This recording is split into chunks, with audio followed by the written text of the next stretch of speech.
কি ব্যাপার বাবা, তোর মুখটা এত শুকনো লাগছে কেন? তোর বাবার বাসায় কি তোর বাবা খেতে দেয় না? আর তোর ওই যে আন্টি, ও তোরে খেতে দেয় নাই, তোরে আদর করে না? মা, তুমি জানো না আমি তোমার হাত ছাড়া অন্য কোনো হাতে খেতে পারি না।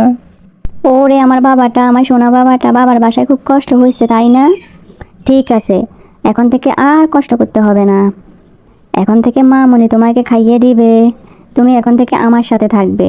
ঠিক আছে বাবা, আসো, মামনির কোলে আসো।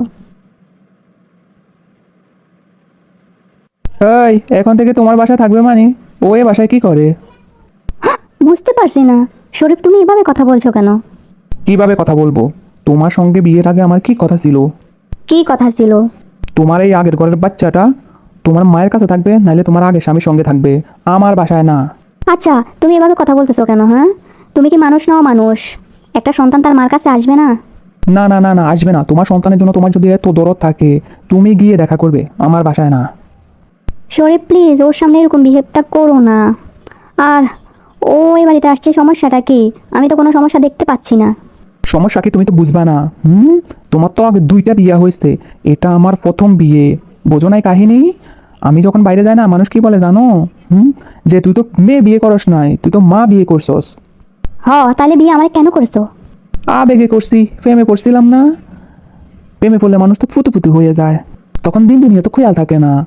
আমি এই ছেলেকে এই বাসায় চাই না, এটা আমার সোজা কথা। এই, তুমি আম্মুকে বকা দিচ্ছ কেন? এই ছেলে থাবড়ায় একদম সব দাঁত ফেলে দিব। এই, তোমার আগে স্বামী কি বেয়াদব ছিল নাকি? হ্যাঁ, কার সঙ্গে কিভাবে কথা বলতে হয় ওরে শেখায় নাই? আমার বোন দুলাভাই যে কোনো সময় চলে আসতে পারে, ওনারা আয়সা যদি দেখে তোমার এই আপদটা আমার বাসায়, আমার মান সম্মান কিচ্ছু থাকবে না। আমার একটা কথা, আমি অফিসে যাচ্ছি, অফিস থেকে এসে আমি এই আপদটাকে আমার বাসায় দেখতে চাই না, সোজা কথা। আম্মু, আমাকে কেউ ভালোবাসে না। ওই বাসায় আন্টিও ভালোবাসে না, এই বাসায় আঙ্কেলও ভালোবাসে না, আমাকে কেউ ভালোবাসে না। তাতে কি হয়েছে বাবা? আমি তো আছি, তোমার আম্মু আছে, তোমার আম্মু ভালোবাসবে। এই কেক খাইছস কই তুই? ফ্রিজে। কি, তোর এত বড় সাহস?